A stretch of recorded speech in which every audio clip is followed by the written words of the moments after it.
আসসালামু আলাইকুম অডিয়েন্স, কেমন আছেন? আশা করি বেশ ভালোই আছেন। আমিও আপনাদের দোয়ায় ভালো আছি।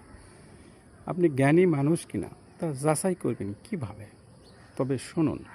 নাম্বার ১, পৃথিবীর কোনো বস্তুই জ্ঞানী মানুষদের আকৃষ্ট করতে পারে না। নাম্বার ২, জ্ঞানী মানুষরা অন্যের ভালো দেখে কখনোই হিংসা করে না। নাম্বার ৩, জ্ঞানী মানুষরা অল্প কথা বলতেই বেশি পছন্দ করে থাকেন।